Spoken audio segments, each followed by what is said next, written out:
3 декабрда Өмүрбек Текебаевке кол көтөргөн адамдар саясатчыдан кечирим сурап Атамекен партиясынын штабына келишкен. Текебаев болсо аларды кечиргенин айтып, бирок бул окуянын болушуна себепкер болгон адамдар жоопко тартылышы керектигин айткан.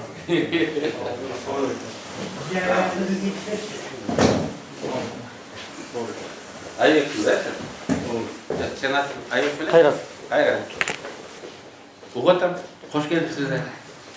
Биз кылган жокпуз, ортодон бирөө кылып кетти. Жалабыз калды. Анан айтмай, ошо балдардан кармалып качып кет дейт. Жок. Бир турсак да чогуу. Бир он чакты болуп келип биз кошулган дейт. Анан ошондон ор жерден. Мындай да кылдым кылган жокпу.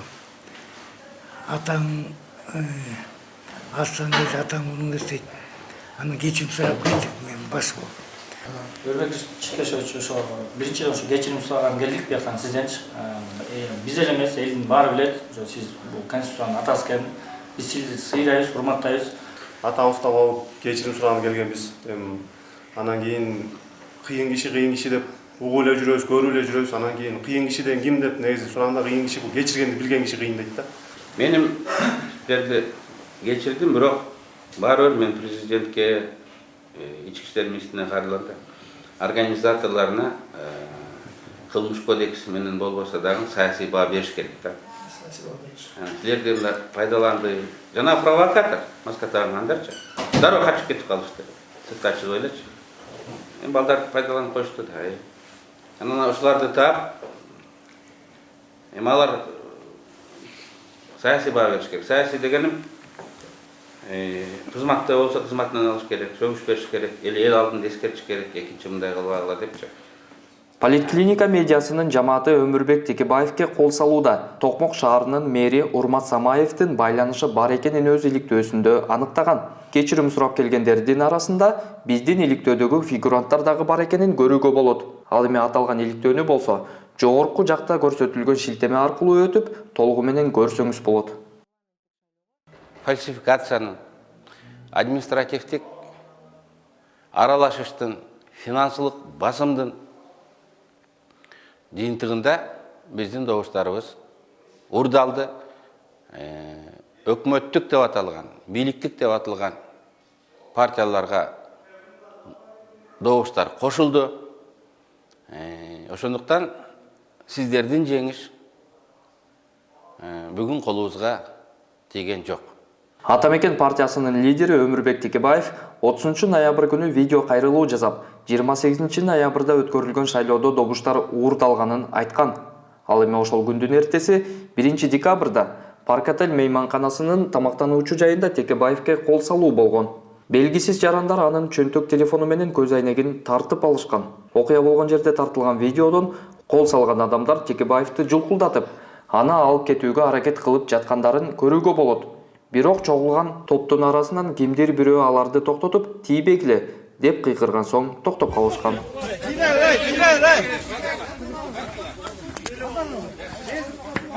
Дал ушул окуя болгон убакыттан көп өтпөй, Өмүрбек Текебаев Парк-отель мейманканасынын ичинен дагы бир видео жарыялайт. Атамекен партиясынын лидери кол салган адамдарга кайрылып, телефонун кайтарып берүүнү суранган. Ошондой эле бул окуя боюнча өз пикирин айтып, шайлоонун жыйынтыгын тааныбагандарды коркутуу аракеттери болуп жаткандыгын билдирген. Жигиттер, менин телефонумду алып келип Парк-отельге таштап кеткиле. Ал жерде үй бүлөлүк сүрөттөр, апам менен түшкөн акыркы сүрөттөр, видеолор бар эле, мен сактап жүргөм. Ал телефон силерге эч кереги жок. Алып келсеңер, мен өзүм силерден аны кайра сатып алам. Маскачан болсо да таанылып калабыз, үндөрүбүз таанылып калабы деп. Ал адамдардын да телефондорун жыйнап алып, менин телефонумду да алып кеттиктер. Кетип калышты. Алар грузчик машиналар менен келиптир, организованно келген. Бирөө наводка берген. Наводканы күч органдары берет, башка ким берет. Анан ушул жерге келип, коркутканга аракет кылышты. Бул мага эле эмес. Жалпы эле наразы боло турган адамдарга бул коркутуу. бизде мындай бандиттик башкаруу келип отурат. Өмүрбек Текебаевдин тарапташтары акыйкаттык талап кылып, УКМКнын алдына чогулушкан. Алар Текебаевке кол салгандар табылып, жаза алышын талап кылуу менен бирге 28 ноябрда өткөн парламенттик шайлоонун алдын ала жыйынтыктарына нааразы экенин айтып чыгышкан. Партиянын өкүлү Али Токтакунов криминалдык чөйрөдө дагы үй бүлөлүк баалуулуктар кол тийгис экенин белгилеп өткөн.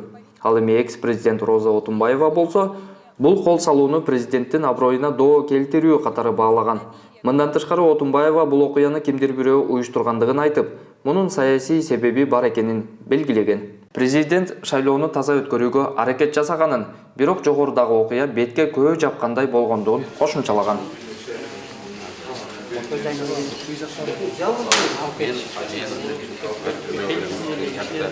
Ал эми президент Садыр Жапаров болсо, Текебаевди сабагандарга бийликтин эч кандай тиешеси жок экенин айткан. Текебаевди сабап, телефонун алып кетишкендер жөнөкөй эле карапайым балдар болуп чыгышты. Көп өтпөй мушташкан бала кармалды, камакка алынды. Текебаевдин телефону кайтарылды. Жөн гана Текебаевга жинибиз келип, сен тажаттың деп митингден кубалап келген элек деп көрсөтмө берип жатышат. Биз башында окуя болор замат Текебаев өзү атайын уюштуруп жаткан жокпу деп ойлодук эле. Текебаев болсо бийликтин заказы деп чыкты. Бирок эки жактын тең тиешеси жок. Жөн гана жек көрүүдөн улам митингден кубалайбыз деп келишкен тентектер болуп чыкты. УКМКнын төрагасы Камчыбек Ташиев болсо, Текебаевке эч ким кол салбаганын айтып, жөн гана урушуп кетишкен деген аныктоосун билдирген. Кол салуу боюнча Текебаев кол салынган эмес, Текебаев менен кимдир бирөөлөр урушуп кеткен. Ал жерде Текебаев катайы келип кол салып, Текебаев кандайдыр бир каршылык көрсөткөн эмес. Текебаев менен кимдир бирөө урушуп кеткен. Ошонун азыр ички иштер министрлиги иликтеп атат. Текебаевга кол көтөргөндүгү боюнча уже бир адам кармалды. Мен ойлоймун, бардыгы мыйзам чегинде жооп тартылат. Бул окуяны саясий террор деп өзүнүн ичмердиги жана шайлоого байланыштуу позициясы менен байланыштырган Текебаев Бишкектин 1-май райондук ички иштер бөлүмүнө арыз жазып, сотко чейинки өндүрүш башталган.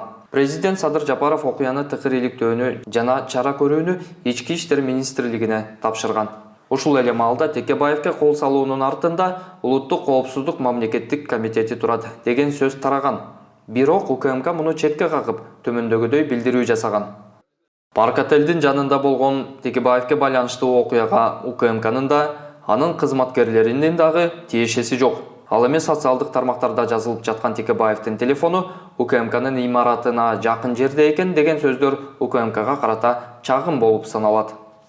Атамекен партиясынын лидери Өмүрбек Текебаевке кол салгандардын бири кармалганын Бишкек шаардык ички иштер башкармалыгы кабарлаган. Ал 2 декабрга караган түнү милицияга жеткирилип, убактылуу кармоочу жайга киргизилген. Ал өз каалоосу менен Текебаевдин телефонун тартип сакчыларына тапшырган.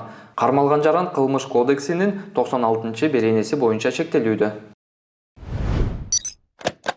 4 декабрь саат 8:55-ке карата парламенттик шайлоодогу саясий партиялар боюнча бюллетендердин 99,84% кол менен саналып бүттү. Азырынча 7 саясий партия алтыда келе жатат. Белгилей кетсек, бардык талапкерлерге каршы добуш көп берилген участоктарда шайлоо кайра өткөрүлөт. Бул тууралуу БШКнын төрайымы Нуржан Шайылдабекова билдирген. Ооба, бизде бир катар участоктарда, тагыраагы Бишкектеги кээ бир участоктарда баарына каршы добуштар көп болду. Мындай учурда кайра шайлоо өткөрүлөт. 4 декабрга карата Кыргызстандагы COVID-19 63 учуру катталды. Бул тууралуу коронавируска каршы күрөшүү штабы билдирди. Өлкөдө коронавирустун жалпы 183.573 учуру катталган. Бир сутка ичинде айыгып чыккандардын саны 72 киши болгон. Жалпысы болсо 178.550 адам. Каза болгондор 2, алар эмдөө албагандар арасынан чыкты. Жалпы каза болгондор 2757 бейтапты түздү. Стационарда 394 жана амбулатордук түрдө 389 адам дарыланып жатат. 1 декабрдан тарта Кыргызстанга кирүүдө адамдардан коронавирус жоктугун тастыктаган милдеттүү ПЧР тест талап кылынат. Инфекциянын жаңы омикрон штаммы катталган мамлекеттердин жарандары өлкөгө киргизилбейт. Түштүк Африкада 11 ноябрда аныкталган коронавирустун бул түрү мурдагыларга салыштырмалуу ылдам тарап жатканы. Буга чейин вирустун башка штамдары менен ооруканаларга жукканы кабарланган. Омикрон Ботсвана, Израиль, Бельгия, Гонконг, Британия, Австралия, Италия жана Германияда аныкталды. Көпчүлүк мамлекеттер бул штам катталган өлкөлөргө аба каттамдарын токтотуп, чек араларын жапкан. Тажикстандын аймагында кармалган кыргызстандык 3 жаран өткөрүлүп берилди. Дагы 3 кыргыз жараны жакынкы күндөрү мекенине кайтарылат. Бул тууралуу УКМКга караштуу чек ара кызматы билдирди. 26 ноябрда чек ара кызматынын өкүлдөрү тажикстандык кесиптештери менен жолуккан. Анын жыйынтыгында Тажикстанда туткунда турган кыргызстандыктар кайтарылган. Тараптар Кыргызстандын аймагында кармалган 2 тажик жаранын кайтаруу боюнча дагы келишимге жетишти. Маалыматка караганда, 2 тараптуу жолугушууда мындан тышкары борбордук Арка жолунун боюндагы курулуштарды токтотуу маселеси дагы көтөрүлгөн. Тажик тарап өздөрүнүн жарандары тарабынан жол жээгиндеги курулуштарды токтотуу чаралары көрүлөрүн айтышкан. Учурда Тажикстанда чек араны мыйзамсыз кесип өткөн деген негизде Кыргызстандын ондой жараны кармалып турат. Алардын арасында Жергетал жана Мургаптагы туугандарынан кабар алуу үчүн барган Кыргызстандын 4 жараны 2,5 жылдан 5 жылга чейин эркинен ажыратылган. Жийделик айылында жашаган бир нече кыргыз жараны дагы кармалган. Президент Садыр Жапаров республикалык бюджеттин чыгарша бөлүгүн оптималдаштыруу, мамлекеттик органдардын жана жергиликтүү өз алдынча башкаруу органдарынын бюджеттик каражаттарда пайдалануусунун натыйжалуулугун жогорулатуу боюнча чаралар жөнүндө жарлыкка кол койду. Жарлыктын алкагында жогорку кеңештин депутаттыгына кеткен чыгымдарды азайтуу боюнча зарыл чаралар кабыл алынды. Атап айтканда, парламентарийдин кызматтык айлыктары төмөндөтүлдү. Ага ылайык жогорку кеңештин төрагасынын кызматтык айлыгы 30 000 сом өлчөмүндө, вице-спикерлер 27 000 сом, парламенттик фракциялардын лидерлерине жана комитеттердин төрагаларына 26 000 сом, депутаттарга 25 000 сом өлчөмүндө аныкталган. Бир катар жалпыга маалымдоо каражаттары депутаттардын айлыгынын кыскартылуусун текшерип көрүшкөн. Анын жыйынтыгы боюнча эл өкүлдөрүнүн эмгек акысы көрсө болгону 500 сомго кыскартылган экен. Политклиника медиасынын YouTube каналына катталууну унутпаңыз.